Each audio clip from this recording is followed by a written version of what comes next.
Which one stood out to you more? To me, it was Cam Newton. And the reason why is because when you look at Russell Wilson, that's what you expect.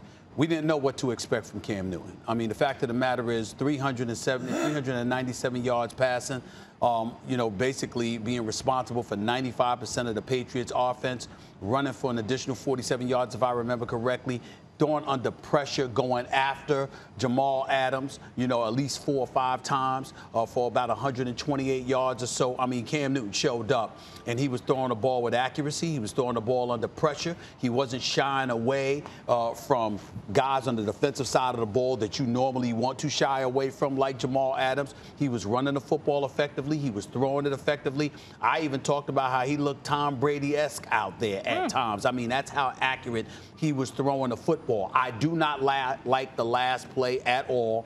It really bothered me. And first of all, with Seattle, even though they didn't have the 12th man there because there was no crowd, the bottom line is Seattle's an experienced defense. They knew what Cam was doing. Cam said it himself. You might have went to the well a little bit too much. That's exactly what I thought. That's not the play you call in that situation, particularly when, the touchdown earlier, Cam faked running and threw a short touchdown. You saw that you could do that. You could keep Seattle honest like that. But to go to that play in that situation, I thought was entirely too transparent. I know people say that's their bread and butter in Cam's career. 2 yards are in, rushing in. He's 16 for 20, if I remember the number. But in the end, with Seattle, with Pete Carroll, with that defense, you don't call that play. You don't call a transparent play. You've got to throw. You got to try to fool them just a touch there. And I thought that's where they made their mistake. But I thought he was absolutely fabulous. And the reason why I thought about him more so than Russell Wilson, I think we've all resigned ourselves to who Russell Wilson is. In the case of Cam Newton, there was so many question marks. Somebody like myself even pointed out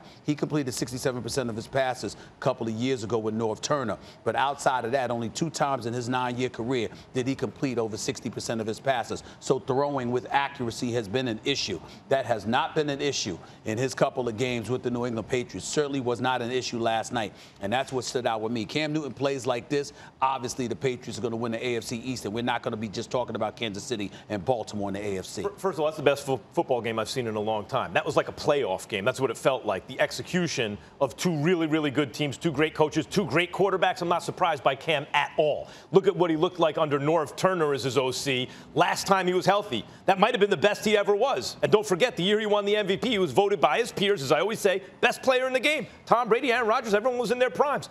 Best player in the game, Cam Newton.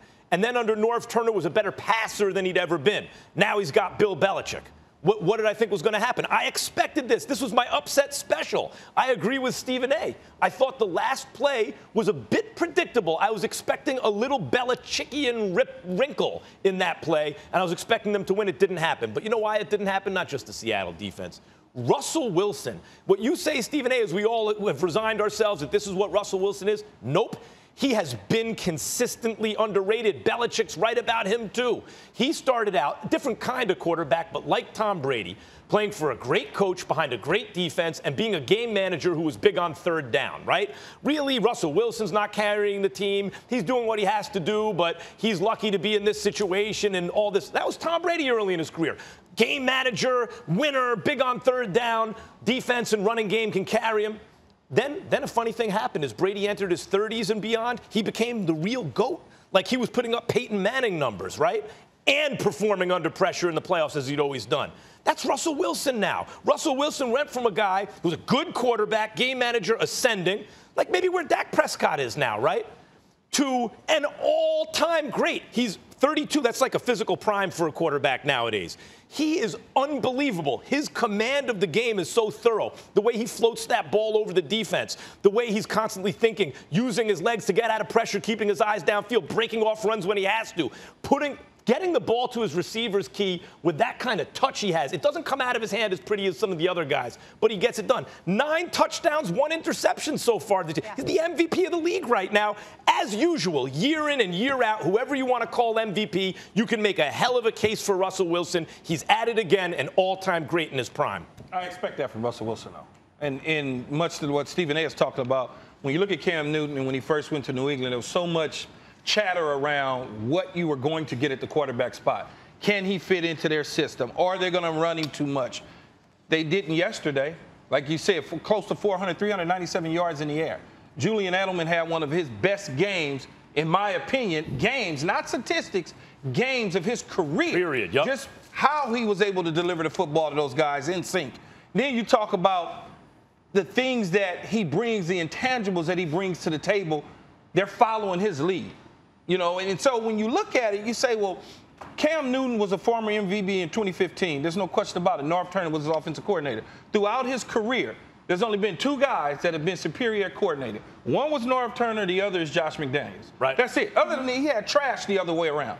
And he's new system, new situation, new environment, total new team, and he's able to go on the road and do what he did on a Sunday night. Yeah. I mean, that's pretty remarkable. Now, the last play of the game, neither one of you liked it, neither did I. But I also understand that they scored on that play early on. So they go back to it because they got the same look that they got before, and they immediately assumed that that look was going to be there. That penetration from the defensive line wasn't going to push the offensive line into Cam's lap.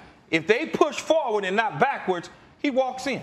It's a touchdown. But it's weird to see Belichick not adjust and the other coach adjust and win the game at the end of the game. It's not that the other coaches adjust. They got the same look that they got when he did it before. This time, the offensive line didn't win. Yeah, the although defensive Jamal line Adams won. got penetration and got to Cam the last time they tried it, and he put a wrinkle in that Stephen A. pointed out when Cam passed the ball. I'll say this. No, I'm talking about the time that he scored when he rushed it. It's the same look, the same exact look.